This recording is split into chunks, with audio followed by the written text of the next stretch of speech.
Bible quiz 37 ఆదికాండం నుంచి ప్రకటన గ్రంథం వరకు గల వాక్య భాగముల్లో కొన్ని ప్రశ్నలు జవాబులు మనం ఈ యొక్క పాటలో చూసేద్దాం. మీకు గనక సమాధానం తెలిసినట్లయితే మీ యొక్క సమాధానాన్ని కామెంట్ సెక్షన్లో తెలియజేయండి. మరిన్ని వీడియోస్ కోసం మా ఛానల్ని సబ్స్క్రైబ్ చేయడం మర్చిపోకండి. మొదటి ప్రశ్న, ఆదికాండంలో ఎన్ని అధ్యాయాలున్నాయి? ఆదికాండంలో ఎన్ని అధ్యాయాలున్నాయి? ఏ 20, బి 30, సి 40, డి 50. ఆదికాండంలో 50 అధ్యాయాలు ఉన్నాయి. కీర్తనల గ్రంథంలో ఎన్ని అధ్యాయాలున్నాయి? కీర్తనల గ్రంథంలో ఎన్ని అధ్యాయాలున్నాయి? ఏ 50, బి 100, సి 150, డి 200. కీర్తనల గ్రంథంలో మొత్తం 150 అధ్యాయాలు ఉన్నాయి. నెక్స్ట్, యోనా గ్రంథంలో ఎన్ని అధ్యాయాలు ఉన్నాయి? యోనా గ్రంథంలో ఎన్ని అధ్యాయాలు ఉన్నాయి? A 5, B 10, C 2, D 4. యోనా గ్రంథంలో 4 అధ్యాయాలు ఉన్నాయి. D is the correct answer. ప్రకటన గ్రంథంలోని అధ్యాయాల సంఖ్య ఎంత? ప్రకటన గ్రంథంలోని అధ్యాయాల సంఖ్య ఏ 32, బి 20, సి 70, డి 22. ప్రకటన గ్రంథంలోని అధ్యాయాల సంఖ్య డి 22. దేవుడు సృష్టి నిర్మాణాన్ని ఎన్ని రోజుల్లో చేశాను? దేవుడు సృష్టి నిర్మాణాన్ని ఎన్ని రోజుల్లో చేశాను? ఏ 3, బి 5, సి 6, డి 7. దేవుడు సృష్టి నిర్మాణాన్ని 6 రోజుల్లో చేశాను, 7వ రోజు విశ్రమించాను. యేసుక్రీస్తువారు శిలువపై పలికిన మాటలు ఎన్ని? యేసుక్రీస్తువారు శిలువపై పలికిన మాటలు ఎన్ని? ఏ 10, బి 2, సి 7, డి 6.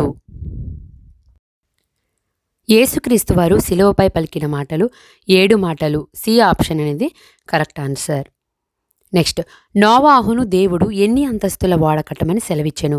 నోవాహును దేవుడు ఎన్ని అంతస్తులు కలదిగా ఓడ ఉండవలనని సెలవిచ్చెను? ఏ 2 అంతస్తులు, బి 3 అంతస్తులు, సి 4 అంతస్తులు. నోవాహును దేవుడు 3 అంతస్తులు కలదిగా ఓడ కట్టమని సెలవిచ్చెను. నెక్స్ట్, యేసుక్రీస్తు వారి తల్లి పేరు ఏమిటి? యేసుక్రీస్తు వారి తల్లి పేరు ఏమిటి? ఏ మరియా, బి ఎలిజబెత్, సి అన్నా, డి యోహన్నా. యేసుక్రీస్తు వారి తల్లి పేరు మరియా. ఏ ఆప్షన్ అనేది కరెక్ట్ ఆన్సర్.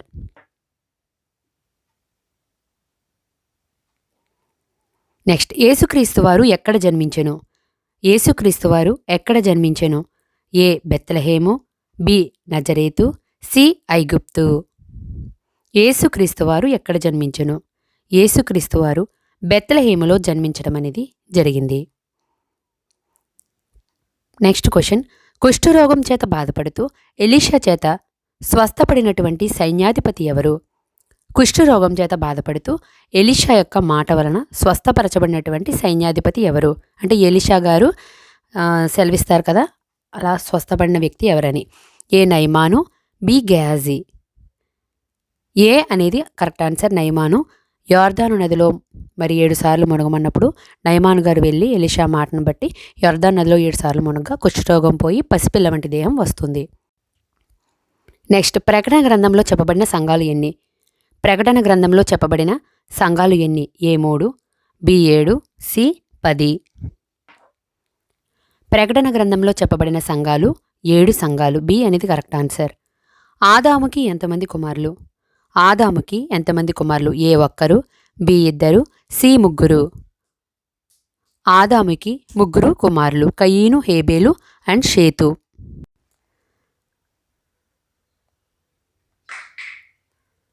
దేవుడు కయీను, హేబేలు యొక్క బలులలో ఎవరి యొక్క బలిని స్వీకరించెను? ఎవరి యొక్క బలిని అంగీకరించెను? దేవుడు కయీను, హేబేలు యొక్క బలులలో ఎవరిది స్వీకరించెను? ఏ కయీను, బి హేబేలు. దేవుడు కయీను మరియు హేబేలు యొక్క బలులలో మరి హేబేలు యొక్క అర్పణను ఆయన అంగీకరించడం అనేది మనము బైబిల్ గ్రంథంలో చూస్తాము. ఏలియాకు ఆహారము తీసుకువెళ్ళినది ఏమిటి? ఏ పావురము, బి కాకి. ఏలియాకు ఆహారము తీసుకువెళ్ళినది ఏమిటి? కరువు సమయంలో ఏలియా గారికి ఆహారము ఏది తీసుకెళ్ళింది అనేది ప్రశ్న. మనం చూసినట్లయితే ఏలియా గారికి ఆహారము తీసుకువెళ్ళినది కాకి. బి అనేది కరెక్ట్ ఆన్సర్. సింహాల బోనులో పడద్రోయబడినది ఎవరు? సింహాల బోనులో పడద్రోయబడినది ఎవరు? ఏ షద్రకు, బి మేషకు, సి దానియేలు. ఏ షద్రకు, బి మేషకు, సి దానియేలు. సింహాల బోనులో పడద్రోయబడినది దానియేలు. చూసారు కదండి, మీకు కనుక మా వీడియోస్ నచ్చినట్లయితే లైక్ చేయండి, షేర్ చేయండి, సబ్స్క్రైబ్ చేయండి. మరిన్ని వీడియోస్ కోసం మా ఛానల్ ఉన్నటువంటి బెల్ బటన్ని క్లిక్ చేయండి. బైబిల్ గ్రంథంలోని మరి ఏదైనా సమాచారం గురించిన వివరణ కోరినట్లయితే కామెంట్ సెక్షన్లో తెలియజేయండి. దేవుడు మిమ్మల్ని మీ కుటుంబాన్ని దీవించునుగాక. ఆమేన్.